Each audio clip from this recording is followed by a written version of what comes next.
The built environment is actually one of the hardest places to launch a product, an energy service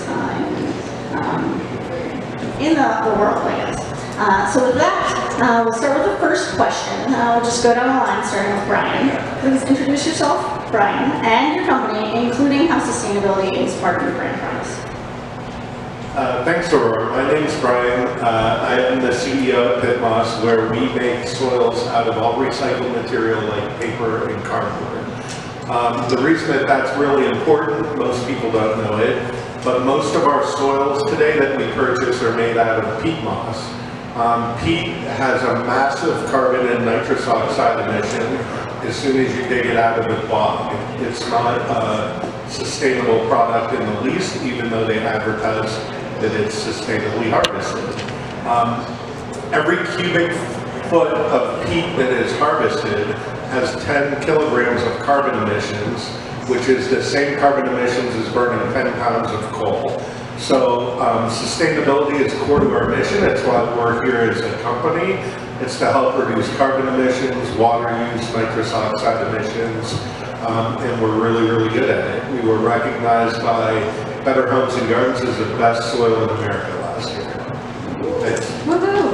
Yeah. Awesome. Brian, what year were you founded? We were founded in 2015, but our founder, it was like a 30-year at-home project for him before he ever really started the company. Awesome. Okay, Daniela, tell us a little about what I do with this. Yes, hello everyone. My name is Daniela, OCO. Thank you so much for coming out today. So I'm the founder of Klupify, and Klupify, we help organizations integrate sustainability into their procurement processes. Because similar to you are what you eat, you are what you buy. And so up to 80% of a company's footprint can come from their procurement process and from who they buy and what they buy. And so you and I get access to nutritional value sheets to understand what we're putting into our bodies, but as procurement professionals and as an ex-procurement executive myself, I knew firsthand that we didn't have that data. And we weren't using sustainability as a metric to evaluate our suppliers and evaluate our commodities. And so that's why we founded Klupify. And we have since raised $1.5 million, are working with the city as well as other companies like T-Mobile, DuPont, and more. Awesome. And last but certainly not least, Steve.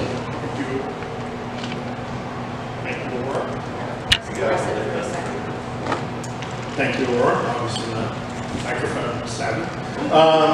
So my name is Steve Moritz. I'm the founder and CEO of Incentive Energy. We track over $10 billion a year of energy efficiency incentives around North America. And with the Inflation Reduction Act coming out this year, and that amount is going to go up dramatically. And our software is used by virtually every lighting manufacturer, contractor, distributor, as well as other industries now, solar, electric vehicles, to basically optimize the incentives to help accelerate energy efficiency and electrification in homes and buildings around North America. We started the company actually back in 2009 as a consulting business and moved into the tech space around 2016 when we realized that the only way to get a handle on these billions of dollars of incentives is to provide a massive data set and make it accessible. And our most recent innovation, which we're super excited about, is a free version of access to our data set under the brand name Utility Genius. So anybody can go into utilitygenius.com, put information about their building, about the project, and get immediately all of the incentives that are available to them, no matter where that building or project is located in North America. That's a perfect cue up for our first question. I'm going to start with Brian for a reason here. But so nationally and generationally, most people are looking for brands and services that reflect their values, including care for the environment, equity, and community. So because Pitmoss is a consumer-facing product, Brian, at some scale, right? Are you seeing these trends reflected in consumer habits? Yeah, for sure, we definitely are. So I'll say 5 years ago, I joined the company about 7 years ago. At that point, we had been on Shark Tank, but we really had a an idea, not a product. So they brought me on board to help develop like the product mix and launch our retail and wholesale channels. When we did that, we started talking about sustainability. We hashtag peat-free, did things like that, and literally 5 years ago, nobody cared.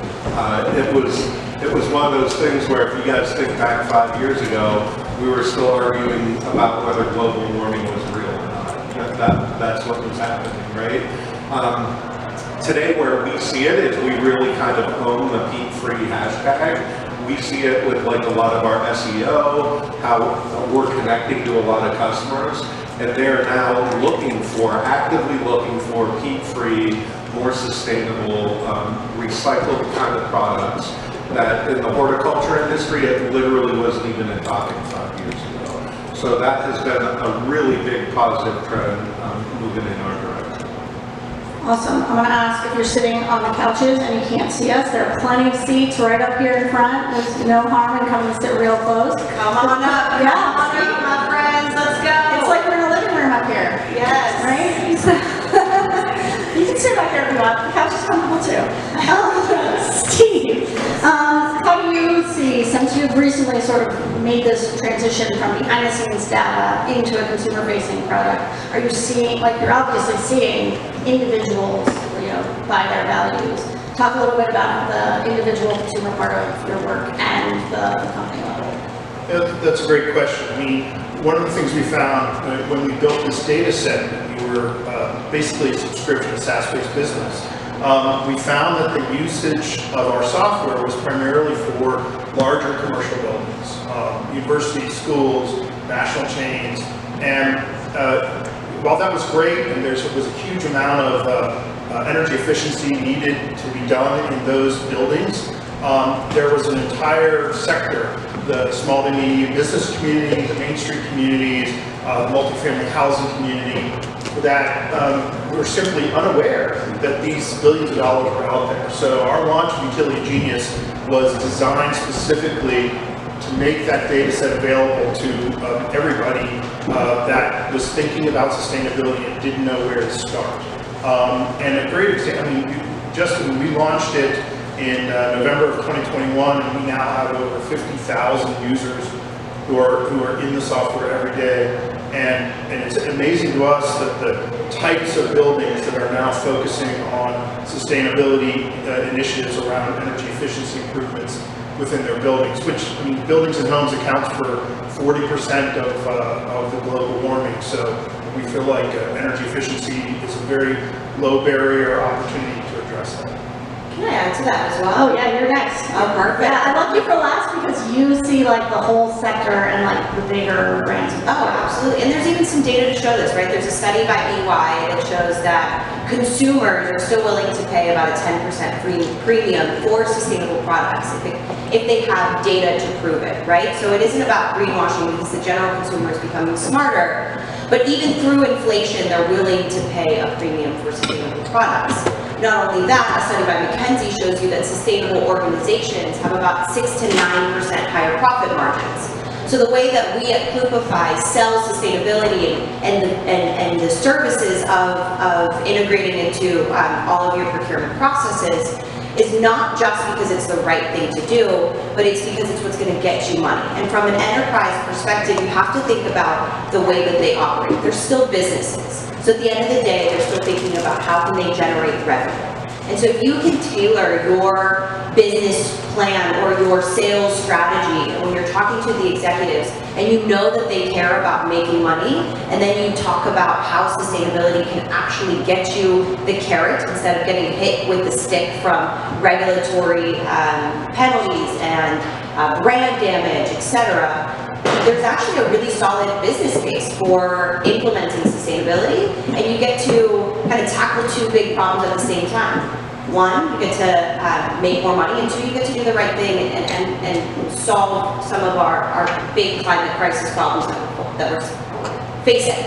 So you brought up greenwashing, and let's just like talk about it head on, right? For those of us who work in sustainability or making sustainable products, even if you're just a consumer and you're looking for like a better shampoo, let's start with Daniela. What are your pet peeves that you see about greenwashing, and like what other companies are saying? And then how would you flip that based on how you talk about Clubify and your work?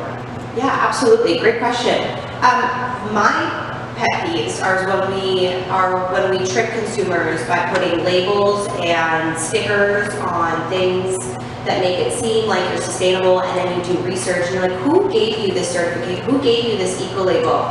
And when you realize that it's not certified by anybody except for themselves. They claimed it, they put it on their packaging, and they're using it as a tactic to trick consumers. And you can see that happening because there was just a class action lawsuit against H&M for their conscious claims around this new line of products that they were offering. And so the SEC is actually now starting to go after organizations that make false claims under the pretense of making more money and tricking the consumer to think that they're procuring sustainably when they're not.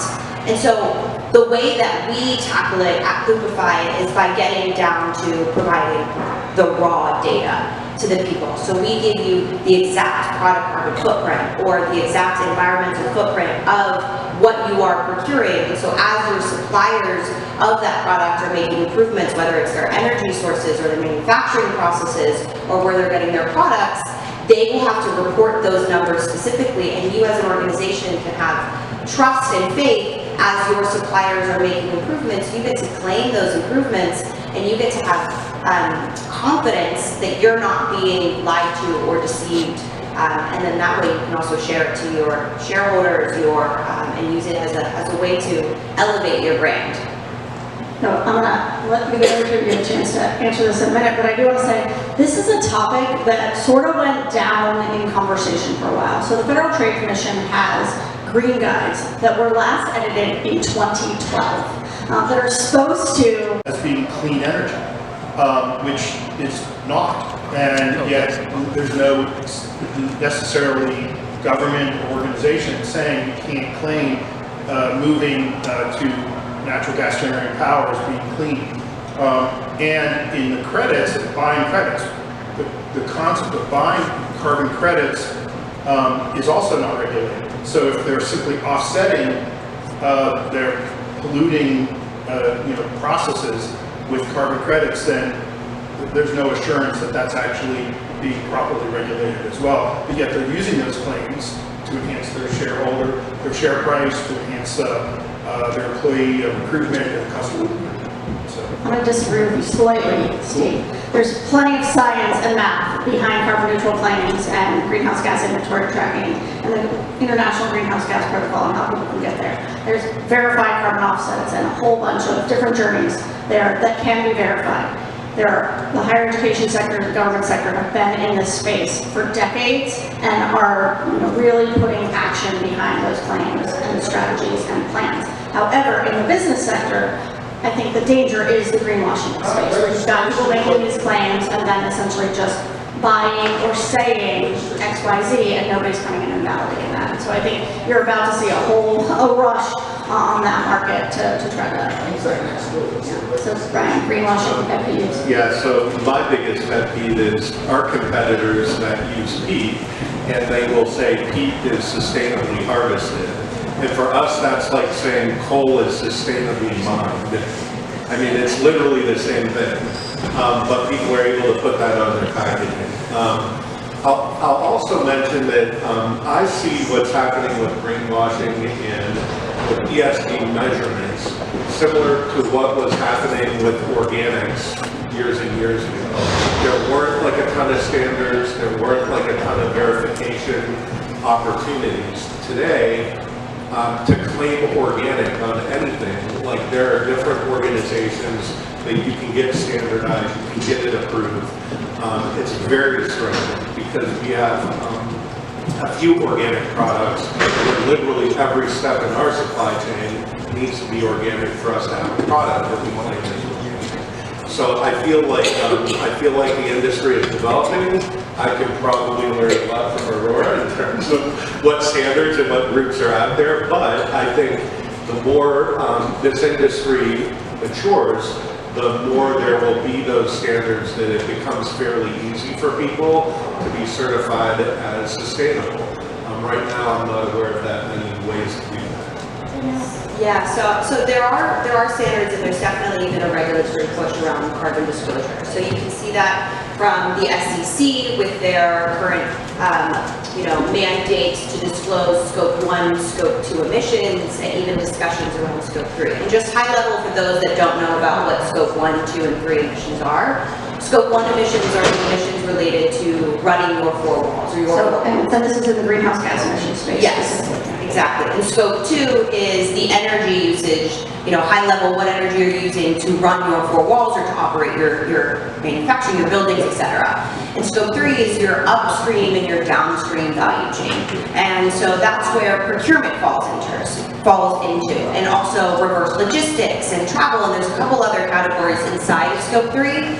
But the majority of your emissions come from, there's 15 categories, 1 through 4, which is mostly procurement's responsibility. Which is why, when you think about why Klupify, we're going after where it hurts the most for organizations, which is visibility into their value chain, where the most amount of emissions is coming from. You see that the SEC is requiring Scope 1 and 2, and then you see in Europe that they're actually, it's already, 1 and 2 is already kind of mandate, and Scope 3 is not a question of if, but when it's going to happen. So companies you understand that most supply chains are global, right? So if you are running a global supply chain, even if you're in the United States, you're going to have to abide to what's going on in Europe because your supply chain runs through Europe. So to say, I'm going to wait until the US is putting yourself in a regulatory danger and also in a space where you may lose business because you won't be able to operate in Europe and in other different areas of the world. So just something to kind of keep in mind. Yeah, and so just on the carbon piece, and then we're going to jump to ESG because we've been sort of touching on it. Scope, a carbon neutral claim, greenhouse gas emissions reduction, if it does not include Scope 1, 2, and 3, the generation coming off of college campuses is not going to give that any credence. Anybody else who knows anything about climate action, greenhouse gas emissions, sustainability is not giving that any credence. I spend more time in the higher ed space these days than any other sector, obviously, but I was floored a couple months ago when I learned that Pepsi's Scope 1 and 2 emissions are 7% of their total. That's insane. Pitt's Scope 1 and 2 emissions are 2/3 of our total, right? So just to think about that, right? That's the reason why something like a Klupify is very important in supply chains. So we've been dancing around this. So the terms sustainability and ESG have really sort of come up as being used interchangeably in the past several years. ESG stands for environmental, social, and governance, right? It's kind of larger considerations about what's going on with your business and how you're running it so that an investor can tell, not just on the financial side, but how are you really hitting all of those other things and what does that mean for the risk and the opportunity for their investment. Right? So that there are lots of things with the SEC and how this is, sort of going to come and cascade down at both the company level and the sector level is really a challenge for some sectors. And so, having worked in the sustainability space for so long, those of us who do this work, we're well, ESG is just a reporting of what we do every day. Right? But it's now a huge term, and the important piece is it's getting rolled up to massive investors who have VC firms and other funds with private investments as part of their larger investments, and they're looking at those in a large roll-up. So you may be a very small part of that larger investment portfolio, but every piece of information you're going to provide for your ESG reporting eventually is going to roll up to the end. So, for those of you on the panel, how are you getting hit with ESG questions right now? How do you use that conversation to really move through the conversation about what else you're doing, and that it's not just about the those interim reports and sort of take that to the next level. Brian, let's go first. Well, I'd like to pass on this one. Oh, okay. No, I'll answer it. I would say that most of the people that we interact with have the understanding that you just described. They use sustainability and ESG almost interchangeably. And at my level, a lot of people that I'm talking to are investors, so a A lot of those investors focus 100% on ESG.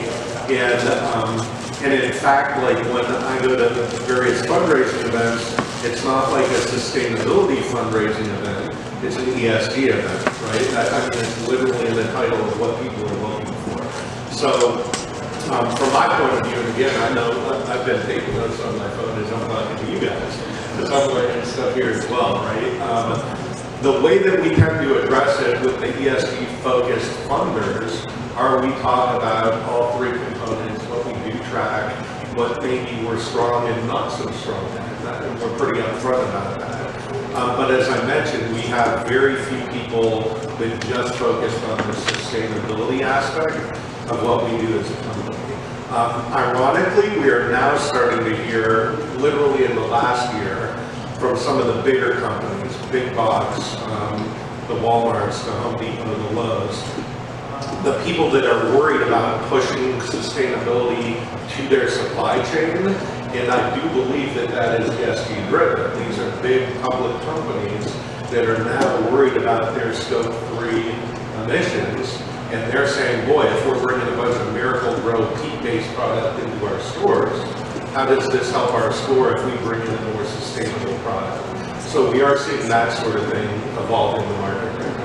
I know Danielle's itching to get at this, but I do want to underscore that carbon is the driving force for a lot of that, but it is by far not the only environmental, social, or governance measure that is important as part of this conversation.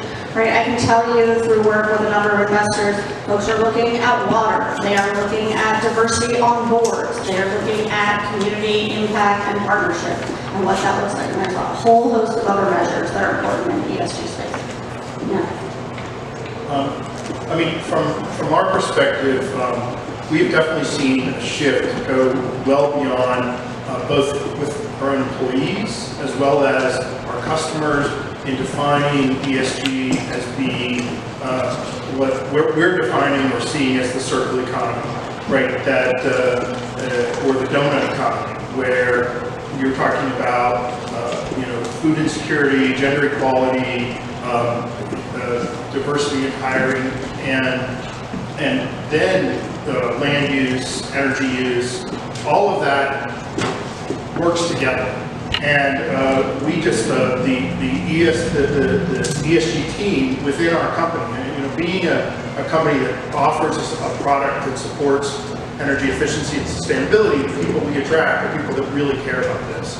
And we are building our own internal resources to track everybody we touch. Because as I mentioned, all the major lighting manufacturers use our software.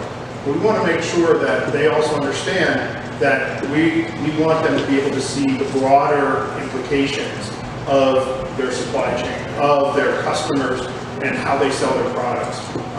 And it's been, for me, very enlightening as this has really been employee driven as we've continued to set these standards and include that information as part of the data sets that we provide. Yeah, okay, so I love this question. But let me start off by saying when I was working at DuPont, I was also part of the diversity and inclusion group for small businesses inside of the DuPont umbrella. So when we're talking about ESG, like Laura said, it's not just about environmental, but these organizations have groups dedicated to increasing their spend with small, diverse, and inclusive suppliers because they know that's going to make them more efficient, a better organization overall. But when it comes to the E part in the ESG, which is where Klubify focus, I may have a little bit of a controversial view, which is one of the main reasons that for the past 5 being led by corporate sustainability groups.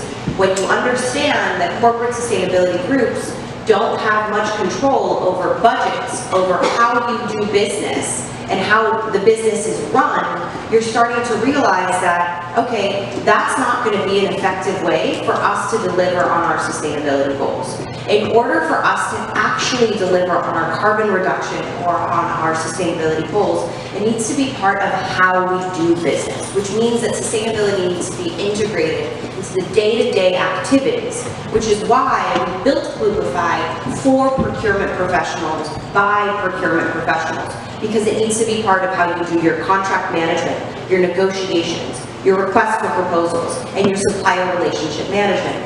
Once it is integrated into the day-to-day operations, that is when you are going to effectively be able to deliver on the goals and the metrics and the things that you have published and said to the world.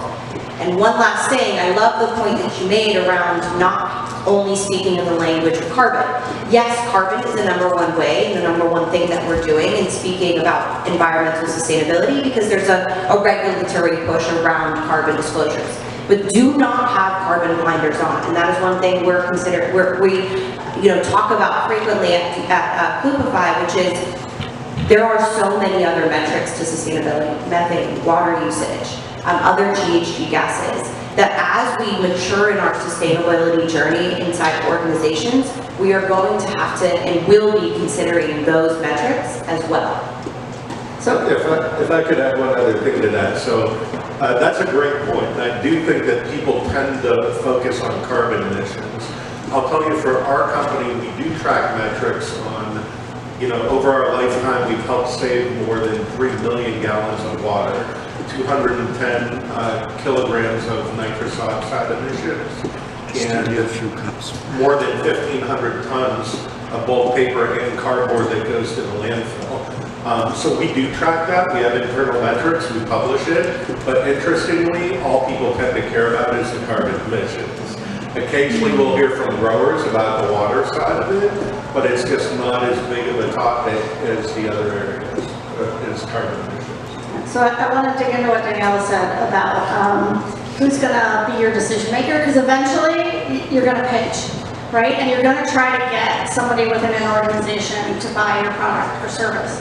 And as a higher education sustainability professional, I can't even tell you how many emails and phone calls. I have people who call daily to try to pitch me a certain product across the realm. And ultimately, I am not the decision maker for those, right? Those contracts don't come out of sustainability. They come out of facilities, procurement, the chief financial officer's department. They might come out of the School of Health Sciences, right? So sustainability, and that exists within organizations as well, right? Sustainability professionals may be in the operations department. They may be in marketing and communications. They could be anywhere within the institution. Their role is influence, right? They strive to embed sustastainability into the decision maker and into the decision making process, but they are rarely the decision maker, right? Steve, you've sort of wrestled with this in the energy space for a long time. Like, who are your contracts with? Well, I think your point about decision makers is a really relevant one. And part of the reason why I got into this business is I worked with two other energy industry startups that were around the supply of energy and the managing of energy information. But I really saw that energy efficiency was going to be the next big wave. But it wasn't just energy efficiency itself. It was what's going to drive behavior. Hence the name, incentive energy. It was amazing to me the amount of dollars that are out there, but the lack of awareness that those dollars existed and the lack of understanding of how to access those dollars. So when you think about the Inflation Reduction Act and all of the various components of what those dollars are targeted towards, I was watching a presentation yesterday on the different categories within the Inflation Reduction Act and all the areas that have the ability to access literally hundreds of billions of dollars. Yet there's no clarity as to how can a decision maker say, wow, if I did this type of action within my building, I get access to these dollars. The money is just being dropped into the states saying, good, here's several $billions, go make your state more sustainable, without any guidelines on how to do that. And often the offices that are responsible for managing that money in the state have like 2 or 3 people in it. Literally. And so I'm finding that there's independent actions being taken, but they're not really providing the real decision makers the ability to understand how they could significantly change the footprint of their buildings using the dollars, our dollars, their tax dollars, being made available for them. So it's a bit of a hot one. Yeah, so I have had the privilege of working with the city of Pittsburgh in particular around their value chain emissions and kind of trying to tackle their scope 3 emissions. And I'm really excited about the work that this city is doing and the Chief Procurement Officer, Jennifer Olsinger, is doing around sustainability. Pittsburgh was one of the first cities in the world to make claims that they are going to integrate sustainability into procurement. And that's a big deal. That is a very big deal, and we should feel very, very excited about what we're doing here in the city. And my call to everyone in this room is, how can I be part of this change and this movement that is happening inside of the city, whether it's government, whether it's business, whether it's hard tech or whatever it is. How can you be part of solving the problem and make sure that when you're addressing the sustainability problem, you're doing it through the lens of, how can I sell it? How can I make sure that this can scale and grow and be successful? But I'm very proud of the work we've done here in Pittsburgh. Okay, 2 more questions, then we're going to open it up for audience questions. I think this first one should be pretty straightforward, but I got to ask it because it's important. So, is sustainability profitable for startups? And what's the business case for investors if startups want to target their products and services towards facilitating sustainable solutions? So it has not been for us yet. But for us, it really is about scale. We have a roadmap to profitability. We are at a point where when we launched our product, we were too early to market.